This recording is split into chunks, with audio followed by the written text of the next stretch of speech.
Bismillahirrahmanirrahim, de par le nom de Dieu tout clément et tout plein de miséricorde, la paix sur vous, salam. Je suis en train de relire un livre qui n'est pas très vieux, sur juifs et chrétiens en Arabie, du 5e au 6e siècle, on a croisé sur les sources, concernant Najran, surtout. Hein, le massacre de Najran, d'Al-Uqud et tout ça.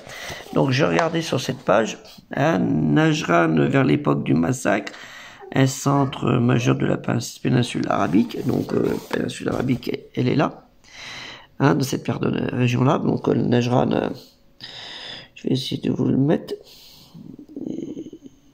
voilà, donc Najran, il est là, hein, le royaume des Émirats, donc c'est au Yémen, hein. Donc qui a été pris par les Éthiopiens et ainsi de suite. Enfin, ça c'est notre région, hein. Cette région-là se trouve plus au nord entre la Mecque et la Médine. Mais ce qui nous concerne, c'est cette région-là de Najran. Donc voilà, ils expliquaient en fait une longue histoire. Et avec des explications, Najran, dont le nom signifie en hébreu ville qui tonne ou encore verrou invincible. Donc deux choses importantes. Il y a ville, le mot tonnerre, et numéro verrou invincible. Et donc ce qui marquait des choses intéressantes, voilà, Najran, hein, mais aussi à une époque ancienne, comme nous allons le voir en hébreu, Rahma. En fait, j'ai regardé de près ça, parce que c'est très intéressant, il marque les sens phonétiques, mais il marque pas les textes d'origine. Et ça me perturbe un petit peu et j'aime pas. Donc, ce que j'ai fait une petite recherche, et tonnerre, c'est Ra'am plutôt, hein, vous l'avez ici, en hébreu. Racine qui vient du mot Ra'am, pareil, hein, Ra'am, en phonétique Ra'um, en fait. Et là, vous avez la racine. Hein, donc la lecture, c'est de droite à... Ça, c'est le R, hein, le droite à gauche. Donc, ce qui veut dire bouleverser, tonnerre, la voix tonnante, s'irriter, retentir. Et après, vous avez aussi le mot Ra'amiyya, tonnerre de l'éternel. Mais ce qui nous intéressait, c'est sur Najran. Donc, j'ai regardé en sud-arabique comment que ça s'écrivait. Parce que là, il n'expliquait pas. Donc, j'ai été chercher. Donc, Najran, Najranou. Donc, ça veut dire les gens qui de nombreuses portes par rapport à une forteresse. Hein, et après, vous avez Najran en arabe. Najran, avec le An, seuil de porte, en fait, hein, ville fortifiée du royaume de Émirats, comme je vous ai dit tout à l'heure, le royaume ici, Émirats. Donc le nominal, pareil, du mot Najran, vous avez Najar, qui veut dire charpentier. Alors vous voyez, on a vu tout à l'heure le mot verrou invincible. Donc qu'est-ce qui faisait verrou, hein? À l'époque, c'était les charpentiers, c'était la seule profession qui fabrique les seuils de porte. Alors après, j'ai cherché un peu plus loin, c'est pas qu'à faire, hein, pour aller de l'araméen à Nagara, de l'acadien Nagar, hein, Nagarou, et du sumérien Nagar, pareil, qui veut dire charpentier, et de Najara, qui veut dire tailler, raboter. Donc on est bien.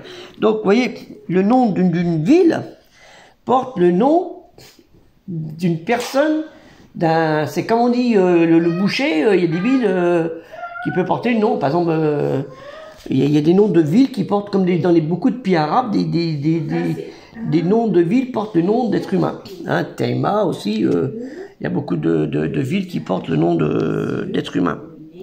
Hein, comme tous les enfants d'Ismaïl, il y a beaucoup de noms du nord de cette région-là, Dédan, vous voyez là, Dédan, tout ça, c'est Taïma. Dédan, ce sont des noms des enfants, hein, vous avez la descendance d'Ismaïl, et ainsi de suite. Hein, ça aussi les Bani machin, les Bani bidule, les Bani voilà. Donc ça on le sait.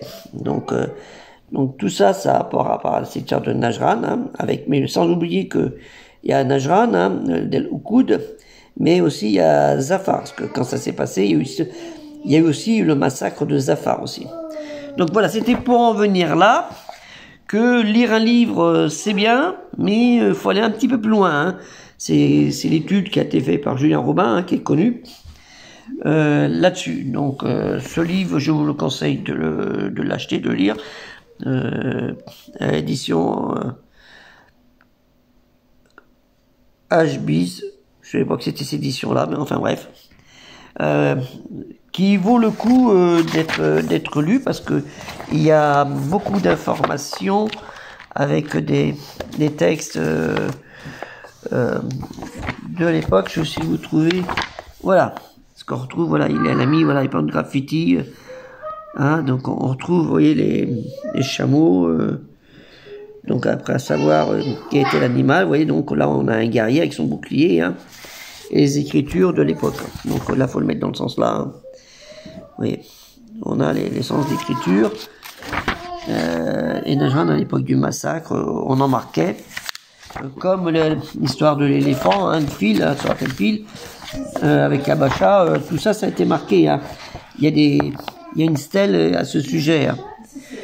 Alors, ce livre est très intéressant parce que c'est fait dans un esprit neutre. Donc, comme ça est fait dans un esprit neutre, on peut, les gens, ils vont pas dire on travaille pour telle ou telle religion et tout ça. Donc, ils sont neutres et ils donnent une idée, ils donnent leur travail d'historien et d'archéologue. Là, c'est des sources. Donc, c'est très intéressant. Et je vous conseille d'acheter ce genre de livre. Hein, comme il y a aussi un livre qui a tellement... un autre, pas pareil. J'essaie de le sortir. C'est autre chose, les structures du sacré chez les Arabes. Comme aussi ce livre, c'est aussi les Arabes en Syrie avant l'islam. Comme je vais essayer de vous en trouver. Ouais, et celui-ci aussi.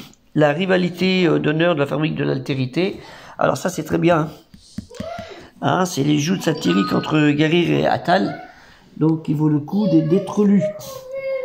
Et voilà, c'est ce que je cherchais, ce livre-là. L'Arabie antique de Karibil, Mohamed. Donc, c'est très intéressant, parce que c'est fait par des archéologues. Hein, c'est des livres qui sont très intéressants. Et malheureusement, dans la communauté musulmane, on n'est pas trop attaché à ce genre de travail, parce que c'est fait par les esprits neutres. Hein. Et vous voyez,